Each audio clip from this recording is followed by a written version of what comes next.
Hey guys, welcome back to Tuesday's TiTs number 2. Tonight we'll have some thoughts, some information, tools, and some shop time. Thanks for stopping by, and we'll move on with it. Well, we'll start off with thoughts. As you know, new format, Tuesday's TiTs, and here is a printout of the comments that came on this video. And there was a 137 thumbs up and 2 thumbs down.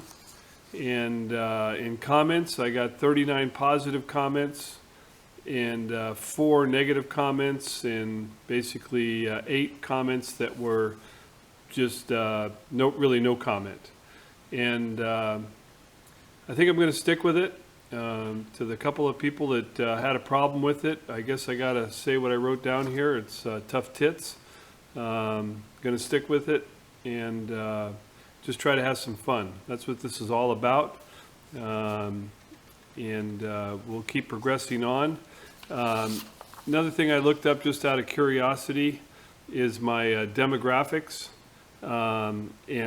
Basically 95% male and 5% female. And if there's a female out there that wants to comment on the show, on this video, I'd love to hear from you. And I want to really express negative comments, dislikes. Hey, I respect your opinions, and I have no issue with it. And it's a free world, and everybody has their right to an opinion. And I'm just happy you stopped by the channel. Okay, we'll move on here.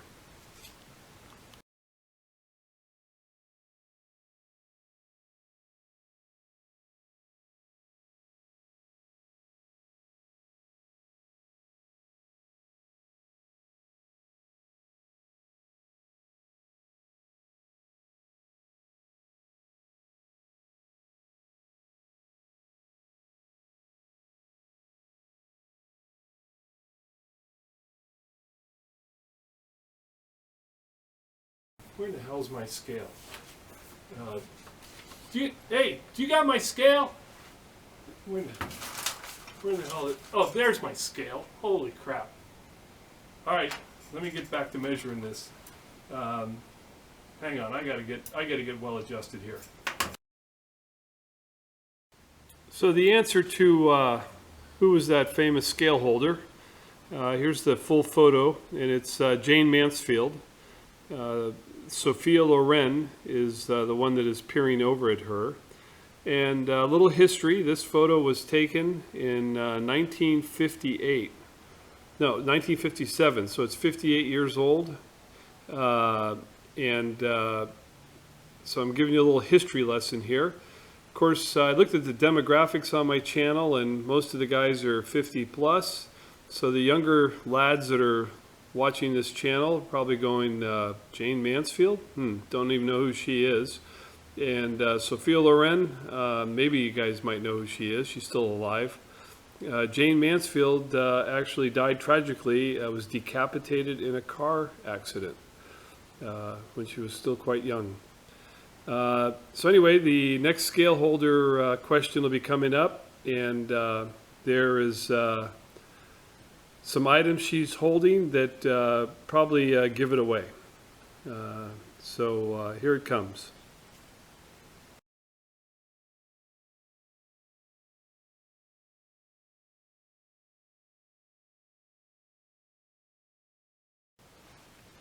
Well guys, I'm out in the shop and I wanted to show you my other Craigslist find.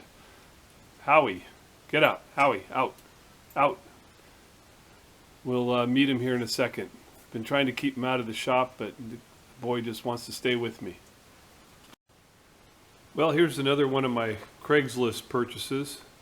It's a broaching set. It's a Dumont 10-10A brooch set. Good purchase. They sell for about mid $435, $450 online, and I paid $200 for it. And it's a nice set. It'll broach from 3/8 down to 1/8 inch. So you have a broach for 3/8, 3/16, 1/4 inch, and 1/8 inch. And the largest size is 1 9/16 for the brooches themselves. So if I had to make something larger, I could just go ahead and make my own pieces. Nice set, and really happy I purchased it. Never broached a thing in my life, but I'm ready to go. Okay, and then you saw my other Craigslist purchase, which was Howie, and we'll have a little more discussion about Howie.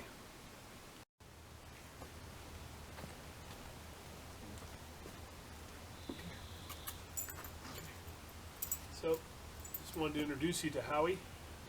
He's a 2-year-old yellow lab. As you can see, he's primarily white. We got him off of Craigslist.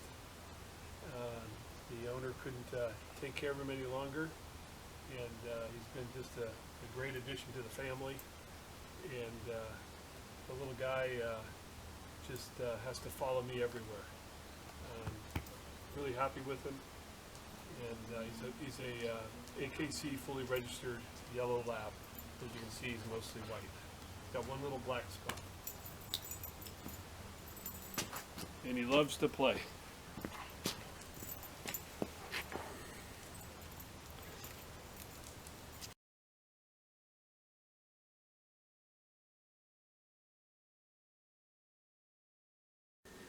Well, here's the block of steel for the fingers, and as I mentioned the other day, I'm going to go ahead and cut it into smaller pieces, but since it's in the mill and I already have the other side flat, I'm going to go ahead and square up the other side, so at least I have a square block.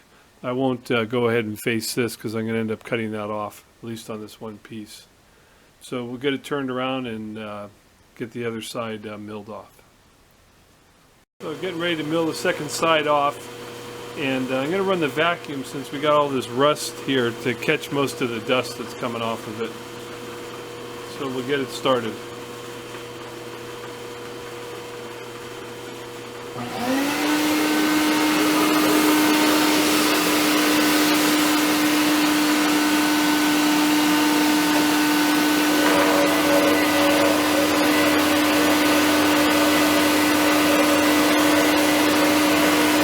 It's throwing the chips to the back, but this way it just collects that rusty dust.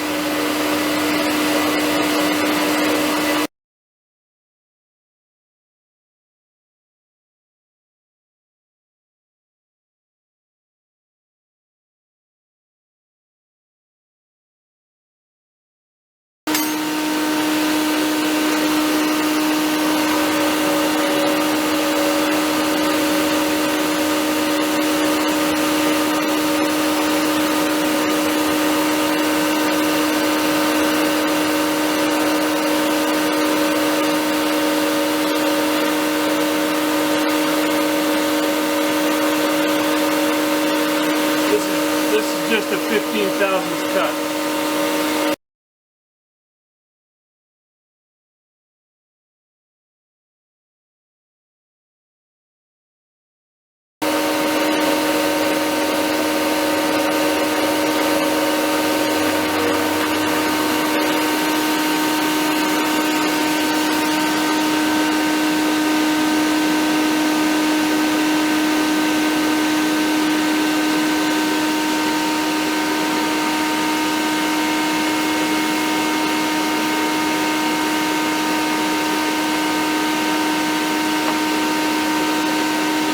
That's good enough for now. Well, the block's squared up. Didn't do the back face though. That'll get done. So the missing fingers in my set that I need is a 3/4, a 1 inch, and a 3 inch. And then I have a 1 inch and an 1 1/4. Both of them have been relieved and modified a little bit. So while I'm at it, I'll make new fingers and actually have an extra 2 fingers.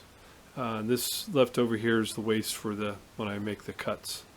So I'm going to go ahead and cut it off here in the horizontal bandsaw, and then start getting it ready to be sized down.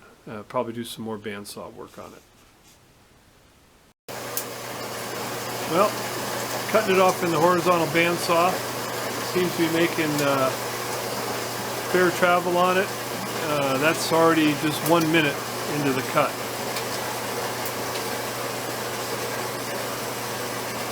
You don't need to watch it saw, so I'll bring you back. Ah, we're there. 5 minutes, not bad. Didn't give me a chance to grab it.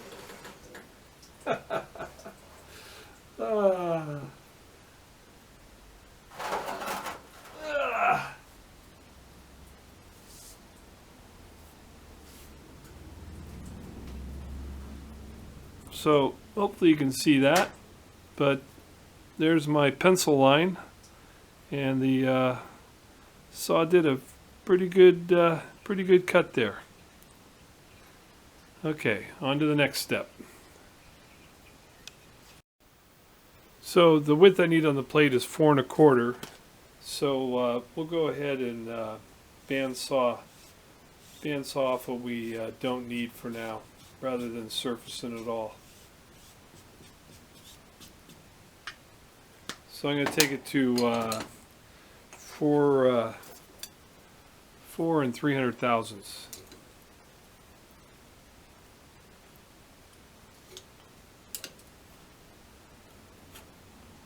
We'll go ahead and cut that piece off.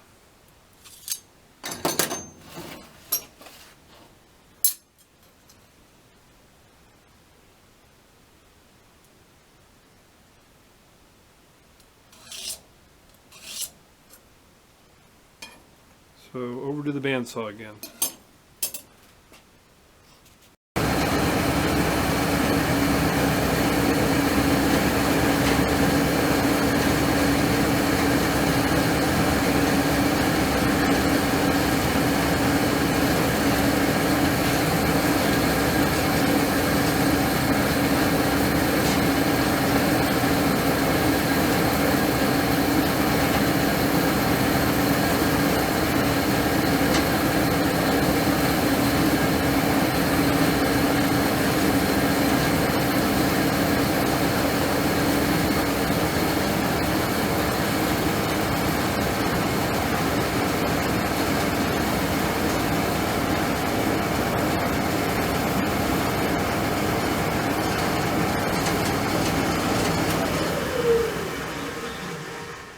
Always helps if you raise the cutting guide high enough.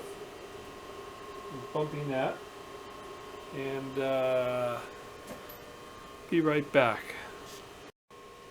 Well, it was a good thing I took a break for a minute. I heard my shop door open, and my granddaughter, I have twin grandkids, they're 5 years old, boy and girl. The granddaughter snuck out the house to get some shop time with Papa, and didn't tell anybody that she came out here. It's what time is it? It's 6:30 in the evening. She snuck away from the table from everybody else. Anyway, I'm back, and I got my official Lipton pusher, and we'll go back at it.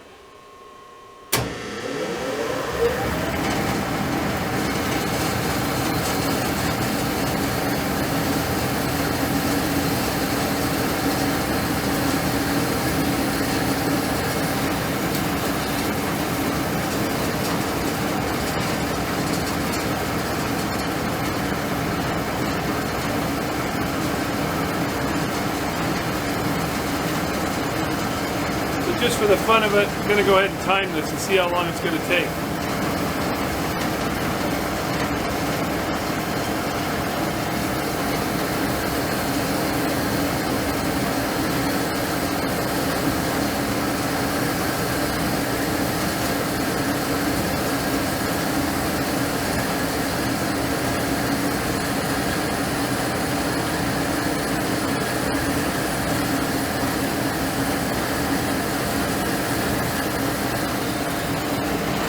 I'll bring you back. Well, just about done. And we're at 6 minutes.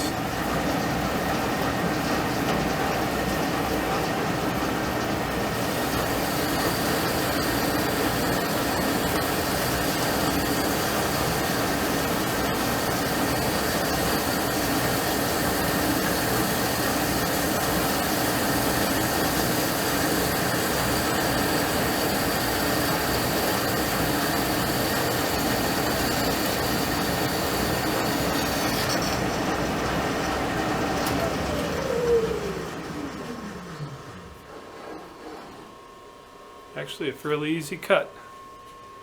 Okay, well, back over to the mill. Well, not too bad of a cut.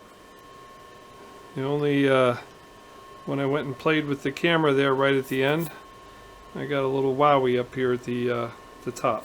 But that's okay. The wowie went the right direction. Gave me more just to mill off. Okay, just squared up the sawed edge, so it's ready to have it faced now.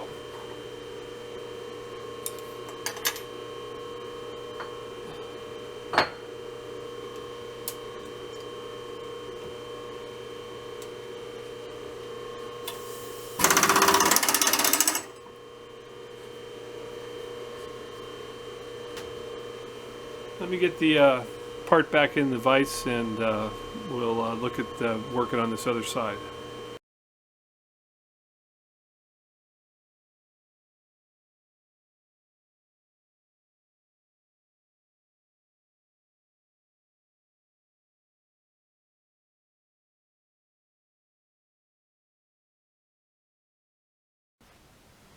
Okay, well, you saw that the large fly cutter was a fail, so I went ahead and cleaned the block off with the shell mill.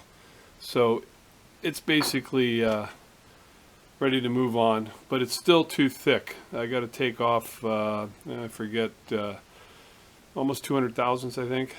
I do have another 4-unit fly cutter, but it won't reach the full dimension. So, and I want a nice finish on this. So, and I gotta get the material off of it. So I did set it up. You can see there's what I got to take off, which yeah, it's almost a 1/4 inch. So I started just fooling around, putting it in the bandsaw, and I was going to bandsaw off that whole piece. And you can see I was following my line pretty good, but it was getting real close on the bottom side. So I think I'm going to try another method of removing that stock. Just trying to do it as quickly and as efficiently as I can. So I'll bring it back. Guys, I've shown this before. This is a 14-inch lathe, but this is a simple way to take the chuck out and manhandle it. Using the broomstick in there. The broomstick allows the weight to carry there. I think you can see that. So you can't drop it as you bring it out. And it gives you a nice handhold to hold the chuck.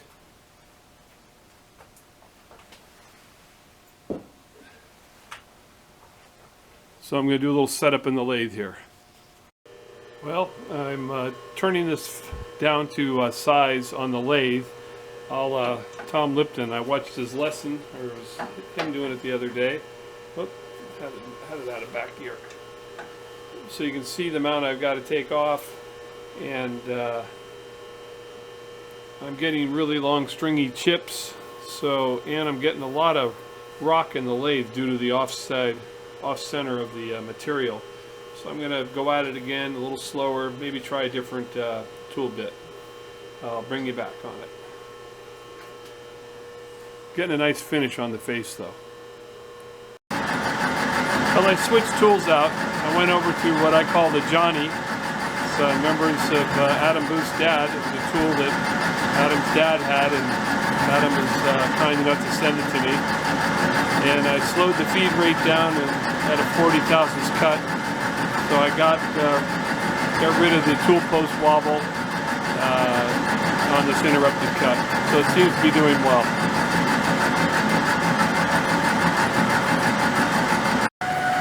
Well, I've been playing with speeds and feeds and just got off the interrupted cut.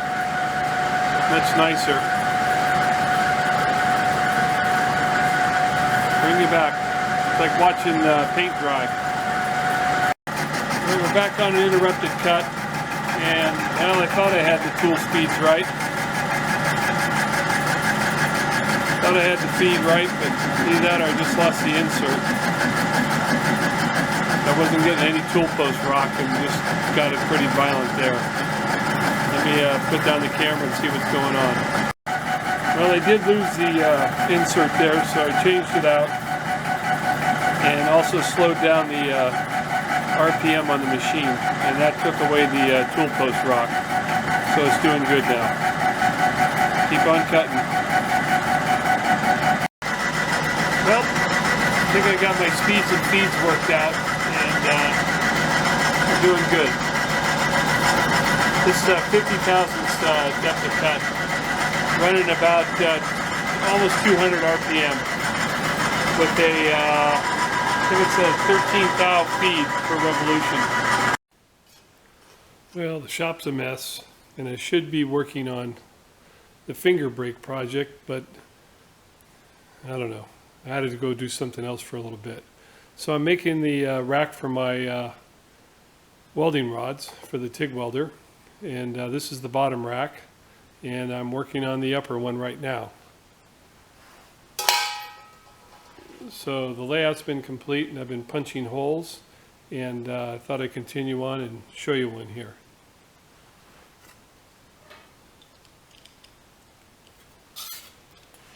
So I'm using the knockouts. As you can see, I've got a few done there. Of course, I turned the camera on, and now this one wants to stay in there. Oh, and hit the camera. Okay, I think we're back in business now. Get that guy out of there. Okay.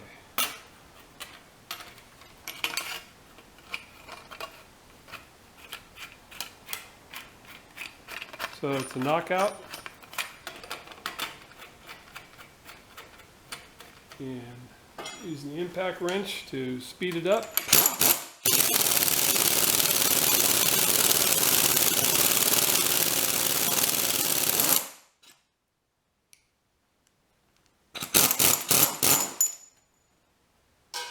And simple as that. I'll bring you back. Well, just wanted to show you. I got my TIG rod stand completed. Should be doing other things, but all that stuff was laying around. It was just getting to me. So turned out well. Happy with it, and may make another version of it. But for right now, at least it got the rod all tidy and in one place. Well, I've got the plate blued up, and so I need to section out this piece and then this piece here, and I'll do the 45 last. So I actually made the actual block just a tad long, so that I can work the 45. So that's it, and the continuation will be in next week's Tuesday night. Thanks for watching, guys.